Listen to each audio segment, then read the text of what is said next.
There is a distinct difference between common wisdom and mathematical truth. In our society, there is a standard financial script that about 90% of people follow. We are taught to get the stable job, finance the reliable car, buy the starter home, and slowly upgrade our lifestyle as we age. On the surface, this looks like the path to success. It looks normal. But if we analyze the data, we see that the normal path doesn't actually lead to wealth. It usually leads to a lifetime of payments and very little liquidity. The problem isn't that people are making catastrophic mistakes. The problem is that normal habits carry hidden opportunity costs that compound over time. In this video, we are going to audit 7 of these common financial habits. We aren't just going to list them. We are going to run the numbers on exactly how much they cost you over a 20-year period. The goal today is simple: to help you identify where social pressure might be conflicting with your financial goals. Let's look at habit number 1. Habit number 1, the car payment mentality. Let's start with the most common wealth killer in the middle class, the car payment. When normal people walk into a dealership, they ask one question: can I afford the monthly payment? If the bank says yes, they sign the papers. They view a car payment just like a utility bill, something you just have to pay forever. But here is the mathematical reality. A car is a depreciating asset. The moment you drive it off the lot, it loses value. While you are paying interest to the bank, the asset itself is becoming worth less and less every single day. You are effectively burning the candle at both ends. Let's run a real-world scenario. The average car payment in America is now hovering around $700 per month. The normal person pays this for 5 years, pays off the car, and then immediately trades it in for a new one to get a better car, restarting the payment clock. They do this for their entire working life, from age 25 to 65. If you instead took that $700 per month and invested it in the S&P 500 at an average 8% return, in 10 years, you would have $128,000. In 20 years, you would have $412,000. And over a 40-year career, that car payment habit costs you $2.3 million. This is the car payment tax. By choosing to drive new cars, you are voluntarily burning over $2 million of your retirement fund. The wealthy approach is different. They buy reliable, used vehicles for cash, and they let that monthly income earn interest for them, not the bank. Habit number 2, the house poor trap. Habit number 2 is falling into the house poor trap. This is controversial because we are taught that a house is the best investment you can make. And while owning real estate is great, buying the maximum amount of house the bank approves you for is a mathematical error. When a bank looks at your finances, they calculate your debt-to-income ratio. They determine the absolute maximum you can pay before you default. They don't care if you can save for retirement, travel, or invest. They just care that you make the payment. Here is the hidden trap. Let's say you take home $5,000 a month. The bank might approve you for a mortgage that costs $2,500 a month. That's 50% of your income. Normal people take the deal, but they forget the unrecoverable costs of homeownership, property taxes, insurance, maintenance, and HOA fees. Suddenly, that $2,500 payment is actually costing you $3,500 a month to keep the house running. You are left with only $1,500 for food, gas, and life. You have zero room to invest. You might have a high net worth on paper because the house is valuable, but your actual cash flow is zero. You become a prisoner in your own home. The wealthy approach is to buy a home that costs significantly less than what the bank says they can afford, often keeping housing costs under 25% of their income, so they have cash left over to buy more assets. Quick reminder, if you're getting value from this video, take 2 seconds to hit the like button. It helps the YouTube algorithm show this to more people who need it. And if you're new here, subscribe to Simple Money Method so you never miss practical, jargon-free financial guidance. Habit number 3, the credit card minimum lie. Habit number 3 is treating credit card limits like extra income and falling for the minimum payment lie. Many people see a $10,000 credit limit and subconsciously think they have $10,000 to spend. When the bill comes, they see the minimum payment due is only $35, and they think, oh, that's manageable. Let's look at the terrifying math behind the minimum payment. Imagine you have a $5,000 balance on a credit card with a typical 20% interest rate. If you stop spending on that card today, but you only make the minimum payment, usually around 2% of the balance, do you know how long it will take to pay off? It won't take 2 years. It won't take 5 years. It will take you over 22 years to pay off that single $5,000 balance. And in that time, you will have paid over $12,000 in total, more than double the original purchase price. Paying the minimum isn't a strategy to pay off debt. It is a subscription service to poverty. It is designed to keep you paying the bank forever without ever reducing the principal balance. The educative fix here is simple. If you can't pay it off in full at the end of the month, you can't afford it.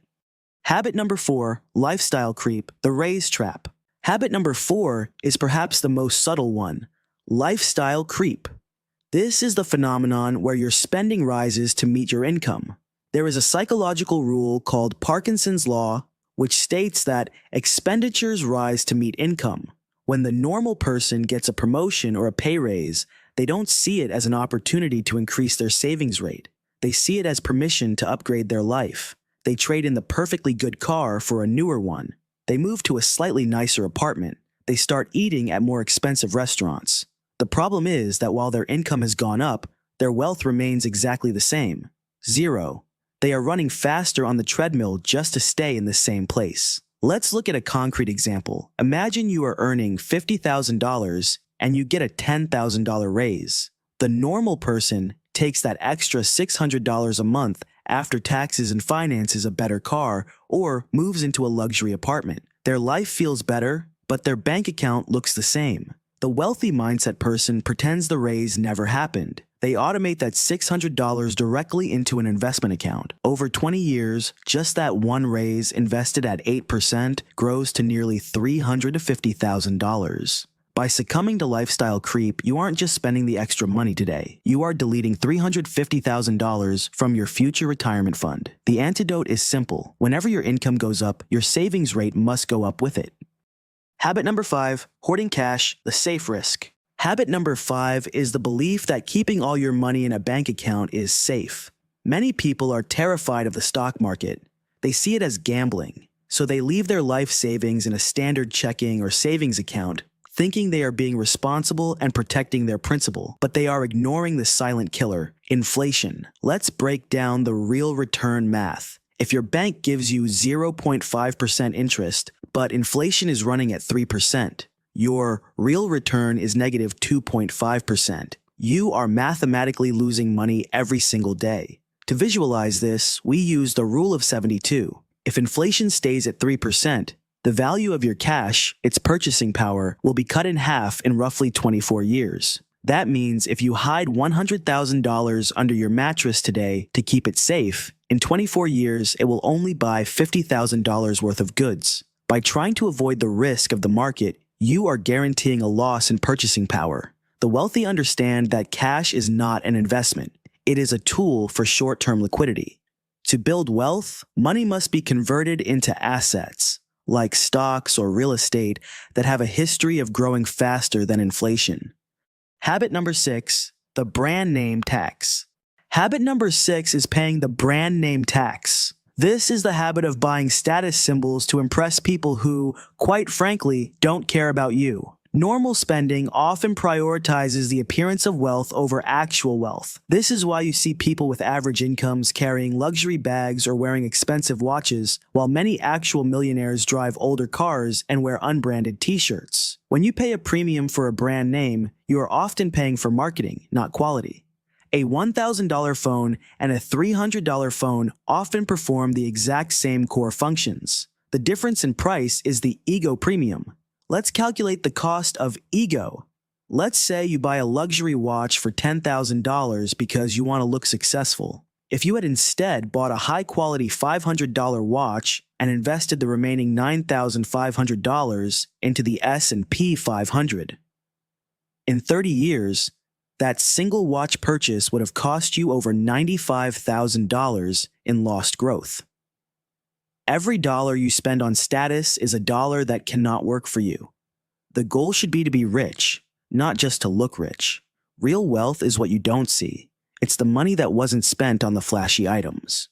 Habit number 7, waiting for the perfect time. Finally, habit number 7 is the illusion of market timing. This is when people refuse to invest because they think the market is too high, or they are waiting for a crash to get a deal. This sounds logical, but history tells us it is a losing strategy. The normal investor operates on emotion. They buy when everyone is excited, usually at the top, and they sell when everyone is scared, usually at the bottom. Here is the data that proves why this fails. Data from the last 20 years shows that if you stayed fully invested in the S&P 500, you made a healthy annual return. But if you tried to time it and you missed just the 10 best trading days in those 20 years, your returns would be cut in half. Think about that. The best days in the market often happen right after the worst days.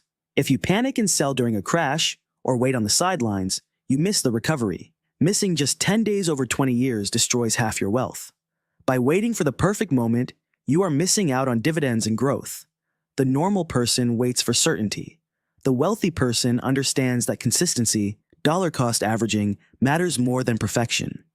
The path forward.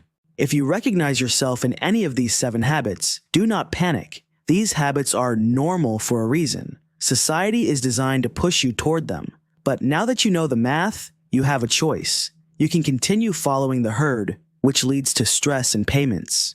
Or you can start breaking these habits one by one. Wealth isn't usually built by winning the lottery or finding a lucky stock. It is built by avoiding these silent wealth killers over a long period of time. It is about keeping the gap between your income and your expenses as wide as possible and investing the difference.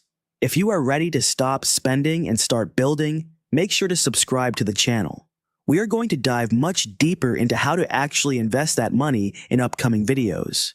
Thanks for watching, and I will see you in the next one.